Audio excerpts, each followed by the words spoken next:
You just mentioned ClickFix, Eric. I'll serve this up to you, and then maybe you could kind of get us into this article a little bit. So I had to kind of read through. This is a very dense article from InfoStealers. From my understanding, cyber criminals created air traffic and an $800 tool that tricks 60% of its victims into hacking themselves. It makes legitimate websites look broken with corrupted text and glitches, then offers a fix button with instructions to paste code in your computer's command prompt. When you do that, it installs malware and steals your password and your credentials. And attackers use those stolen credentials to inject the scam into more websites, creating self-spreading infection cycles.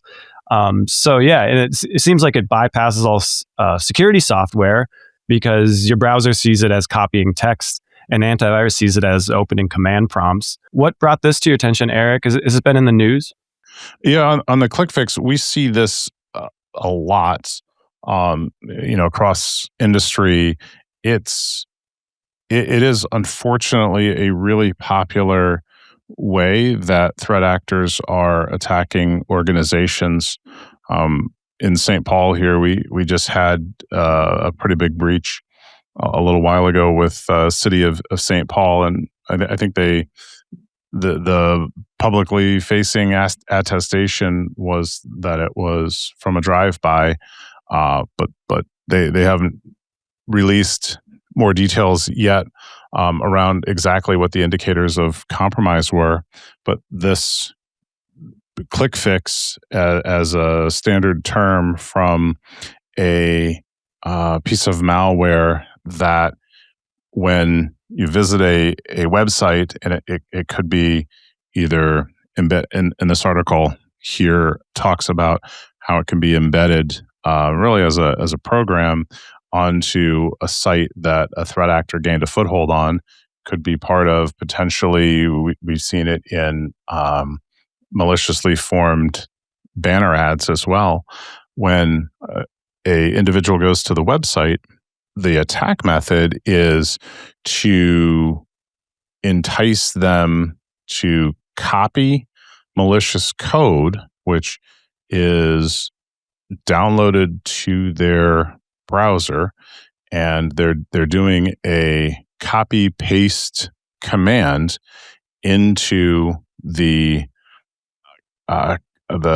essentially the command line of their computer. And what this is doing is taking somebody that you don't have to have any technology experience, because it's telling you exactly what to do, right? Hit the Windows key, do copy Control V, and then the run command and Control V into the system, and then when you're hitting enter, it's running this command unbeknownst to you on your computer, which is then going out and potentially getting additional malware or calling home to a server that's going to send further instructions. And it's a self-replicating cycle, because what they're trying to do is get information about maybe web servers that you may have access to, and they're downloading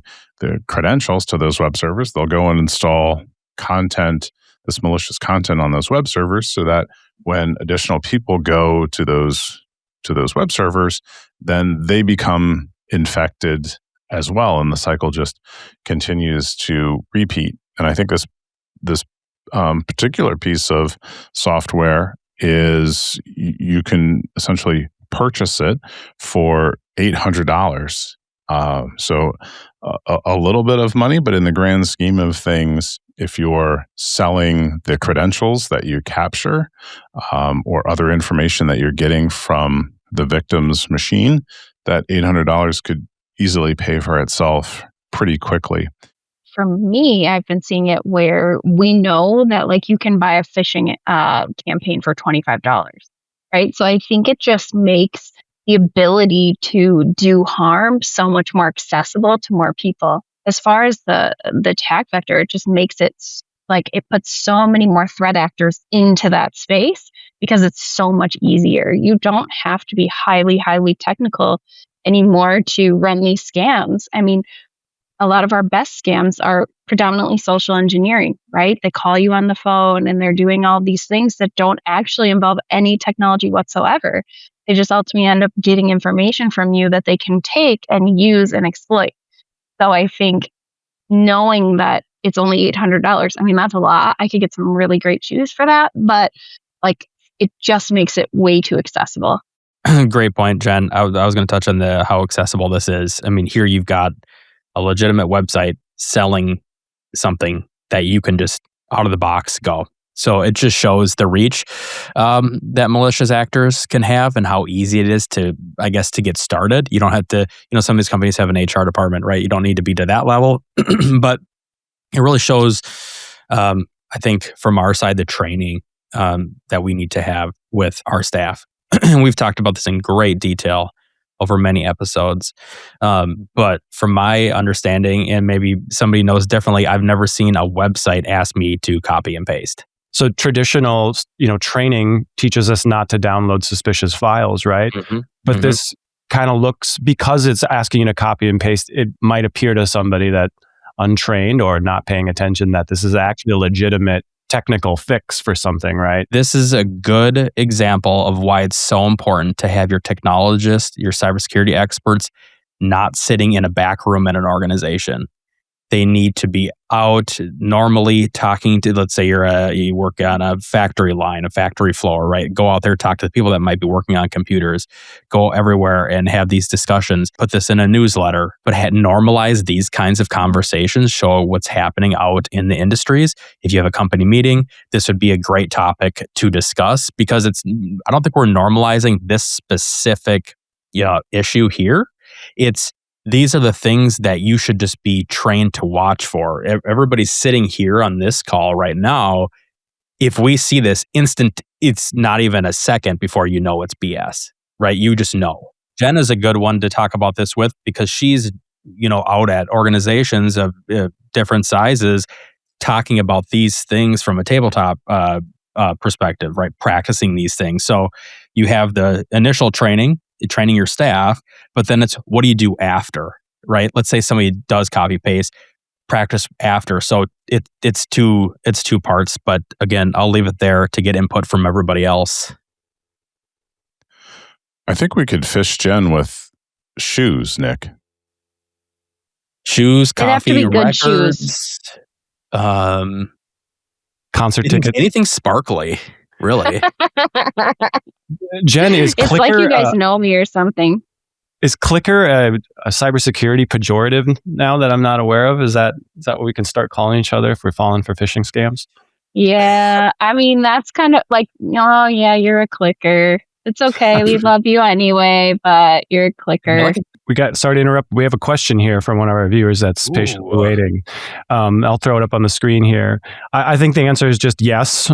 Is it still true that even if we put all the security controls, we can still have a single person mess it up, right? Yes. Absolutely. Eric this is even more funny. I love this question. The beard guy is saying that cybersecurity guys should be an extrovert. Really? This guy's really. No, it is. I agree. Go ahead. Somebody was talking. I think you're on this one, Nick. You're the beard guy. No, and I was actually laughing about this the other night because it is so true. Asking people to be extroverts. But I think that's where we actually gain ground in this space because, true story, I was still a bearded guy 10 years ago, plus years ago, working at a manufacturing company, running some help desk tickets. And instead of just remoting into somebody's computer, I would walk out there to this third building to sit at that person's computer and fix the problem.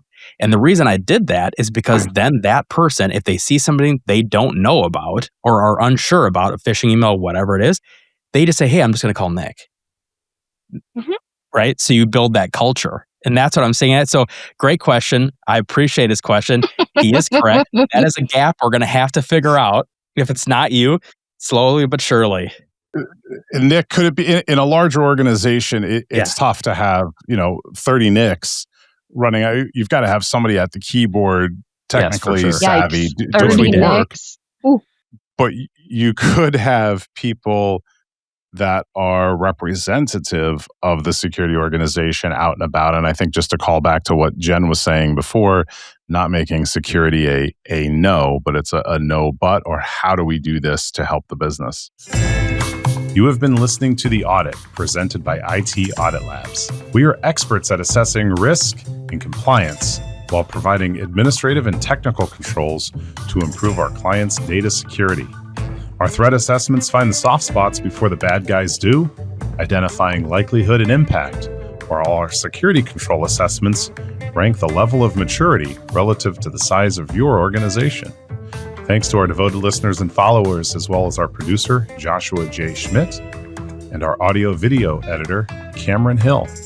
You can stay up to date on the latest cybersecurity topics by giving us a like and a follow on our socials and subscribing to this podcast on Apple, Spotify, or wherever you source your security content.